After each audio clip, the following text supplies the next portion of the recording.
LoreWarrior Online, HNT-151 Hornet. Overview. Little interest was shown in the Hornet when it debuted in 2760. The Star League era spawned a host of highly specialised designs, for the Star League Defence Force was large enough and rich enough to utilise them. Nevertheless, the Hornet, intended for the niche role of urban reconnaissance, was soundly rejected, and Kalon Industries discontinued production after a mere 2 years. As the Succession Wars dragged on, battle mechs of any kind became highly prized items. The neatly regimented ranks of the Star League-era armies became fragmented, and equipment previously envisaged for training, support, or reconnaissance role was pressed into service on the front lines. Thus, when Kalon Industries rediscovered the blueprints for the long-forgotten Hornet in the closing years of the Third Succession War, they rushed it back into production in 2990. At first, success again eluded the Hornet. House Davion was satisfied with their tried-and-tested designs such as the Valkyrie, resulting in few sales to the AFFS. Only mercenary commands and planetary militias showed any interest.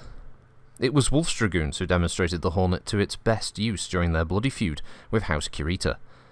After action reports from the fighting on Misery, Glenmora, and Crossing finally convincing the Federated Sons that the HNT-151 had a valuable role to play. Capabilities. The Hornet is lightly armed but well armoured for a battle mech of its size, at 20 tons. Although slower than the average light mech, this is offset somewhat by the Pitban LFT-50 jump jets. In addition, few other light mechs carry LRM launchers. While lacking punch, the Holly missile rack allows the Hornet to deal out damage to fleeting light units or sting heavier units before falling back. Thus, the Hornet is often found operating as a scout hunter or providing fire support. If the Hornet has a weakness, it's stubby arms. They lack hand and lower arm actuators, and the mech fares very poorly in close combat. Deployment.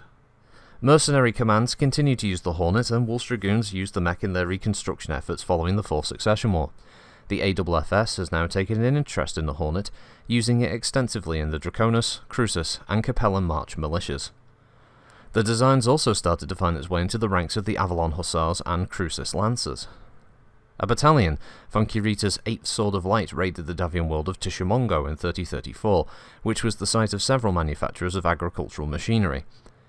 Disruption of shipments would raise the spectre of starvation over the worlds of the Draconis March. A skillful combat drop caught the Dahar March militia flat-footed, and all that stood between the Sword of Light and their objective was a company of Hornets and Valkyries guarding a raised causeway that led to warehouses full of farm equipment waiting to be shipped. As the Dragons and Panthers of the lead company thundered down the causeway, they ran into a hail of LRM fire. Combine battle mechs took cover and waited for the next salvo, but it never came. After a few tense minutes, the Kuritan company scrambled back onto the causeway and resumed their advance, only once again to be hit by another wave of LRM fire. These sniping attacks would continue, slowing the Combine attack long enough for militia javelins and blackjacks to set up an ambush further down the causeway.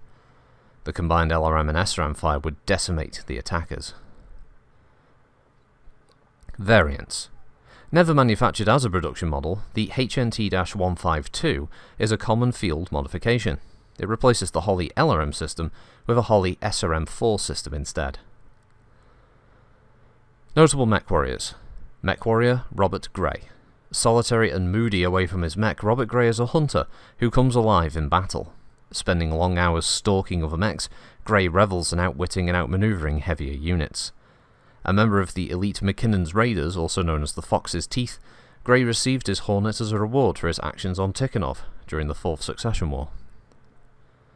Lieutenant Genevieve Catalus. Lieutenant Catalus doesn't fit the typical MechWarrior profile. A botanist of some fame, there's little need for her to risk her life on the field. However, serving in a mercenary command, in this case the Killer Bees, presents opportunities to visit more worlds than ever would be possible for a mere civilian scientist. Commanding a light battle mech lance, Catalus's MechWarriors are well trained in providing fire support. Raiding Kurita worlds in the Alshane military district in 3039, the lance deterred DCMS scout hunters from continuing pursuit on several occasions.